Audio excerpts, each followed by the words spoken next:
In 1881, the Kingdom of Hawaii was recognized as an advanced, neutral, self-governing sovereign nation with currency based on a gold standard under the Universal Postal Union. Hawaii was a world diplomatic leader with 56 diplomatic councils living abroad. The Kingdom of Hawaii has 23 international treaties and is a founding member of the Universal Postal Union.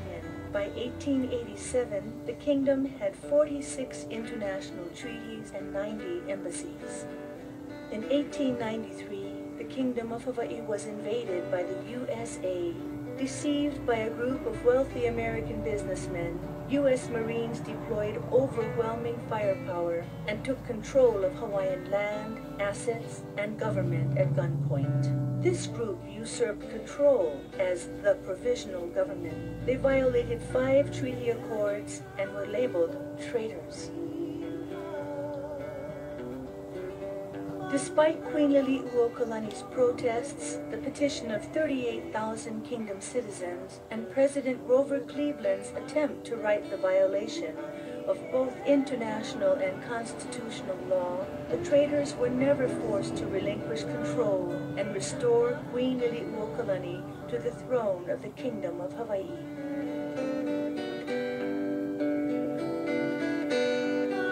No treaty of cession or other document allowing legal transfer of Hawaiian land and assets was ever created. Annexation was vetoed on its unconstitutionality.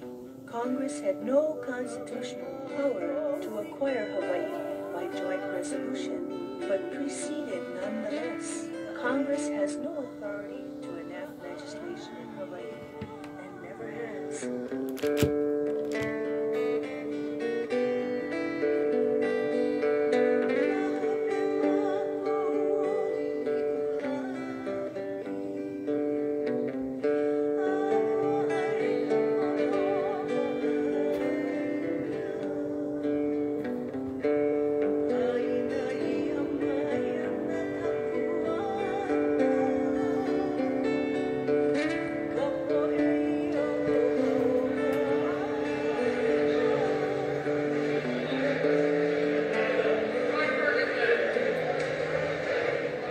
What we're dealing with here, in practical terms, is 1.8 million acres in ceded land, the former Crown lands, over which the state of Hawaii now has trust responsibility, and about 200,000 acres of Hawaiian homelands, which Mr. Kane directly administers on behalf of the people of the state today.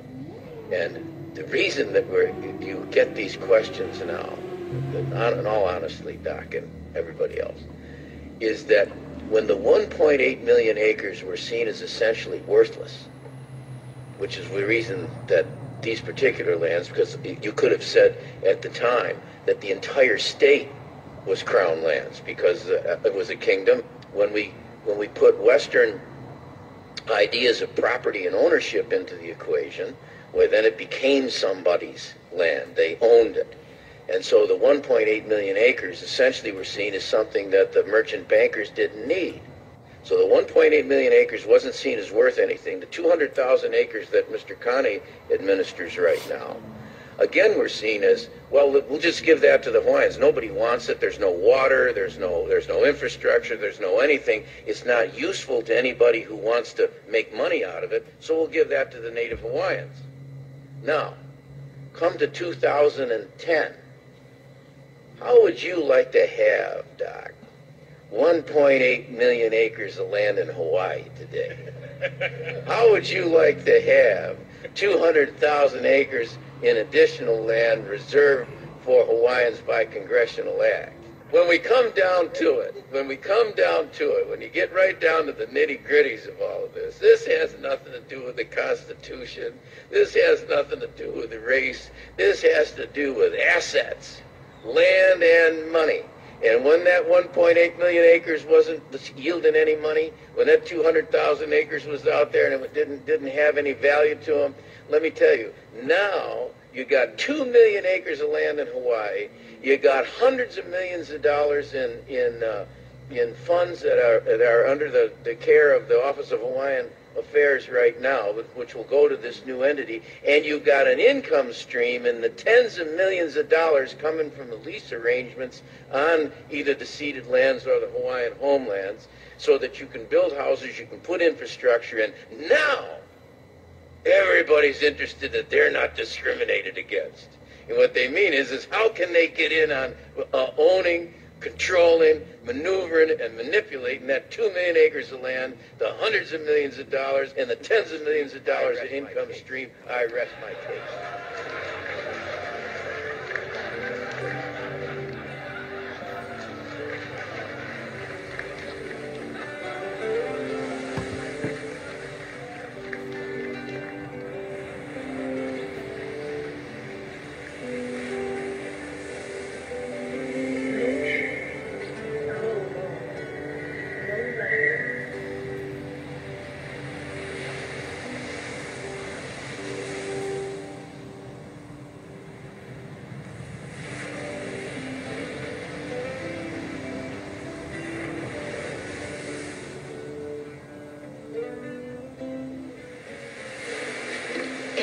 Thank you very much for allowing me to address you all this afternoon. My name is Kilikina Kekomano. I'm a Kanaka Maoli. My 11th great grandmother comes from Big Island, Napopo, 1725. I represent the Aloha Kikyo Ainas of Hawaii. I live in Hawaiian. My purpose here is to publicly renounce this Act 55. It is emotional for a Kanaka Maoli person when we lost our country January 17th, 1893, and then we were illegally occupied permanently from August 12th, 1898. In doing so, my country, beloved country of Hawaii, was never conquered, was never acquired, and there was never a treaty. In understanding the ramifications of that, the April 30th, 1900 Organic Act, which is all your laws in this state of Hawaii, has the jurisdiction of a territory, because it is a territory. The territory of the Act of April 30th, 1900's jurisdiction is American Samoa, Northern Marianas, the Virgin Islands, Puerto Rico, and District of Columbia. My point is I can't understand what laws you're executing in your jurisdiction to commit malicious, premeditated malfeasance on the Kanaka Maoli people, on the people of this land, and on my ancestors that have never relinquished one title under the Royal Patent Lands of 1855 under King Kamehameha's probate will. Those 1,800,000 acres are in perpetuity. And if I need to define that for you, it can never be sold, taxed, liened, or mortgaged. In effect, your laws are totally not in effect. You have no jurisdiction, no warrant of law, and no warrant of treaty.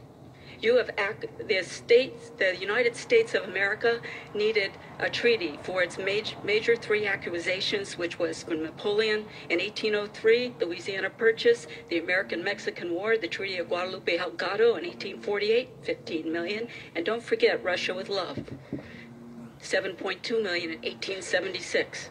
My case in point, there is no treaty that allows any law other than kingdom law. May I remind you, during World War II, when the United States occupied Japan and Germany, common law has been exercised in every country that America has occupied, with the exception of the Kingdom of Hawaii. So our laws are not gone. 1-1 under Richardson, that was for excess. We have more than excess. We have all the laws. My family and heirs, with our DNA, we are the law. We own those patents. And now you're going to develop land that you have no warrant of deed or title. You don't even have a treaty to exercise your laws. I am grossly confused.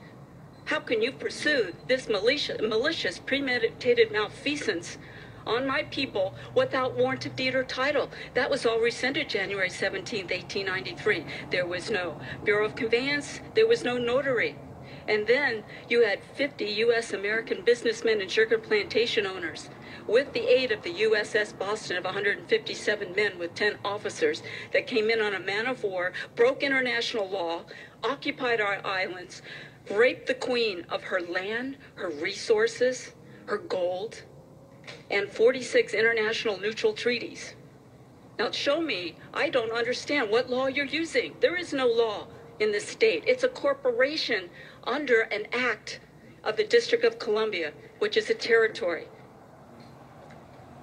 Thank you.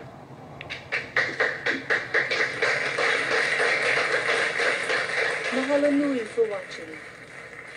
Since 1893, Kanaka Maoli people have been robbed of their land, assets, resources, education, rights, and privileges. International law has been steadily violated. Enacting constitutional law in Hawaii is unconstitutional. No treaty, no law, no land. No treaty, no law, no land. Prior to seizure of the land by the U.S. corporation, Western ideas of property and ownership had evolved in Hawaii. Assets that Hawaiians needed to thrive were made available to all kingdom citizens. The bequeathal by the 19th century Hawaiian monarchs is still binding, and although violated, it is still the law. No treaty, no law, no land. No treaty, no treaty, no law, no law, no land, no land.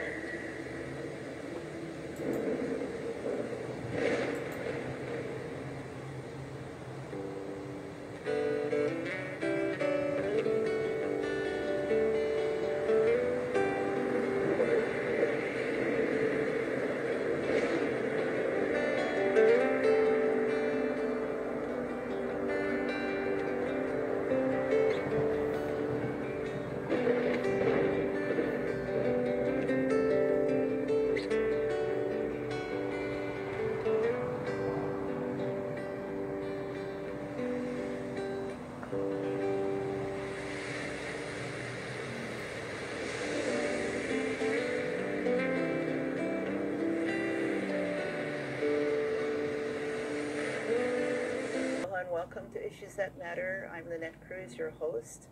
Happy to have you here. It's been a while, I think, since I've taped with anyone, but we're lucky today because we have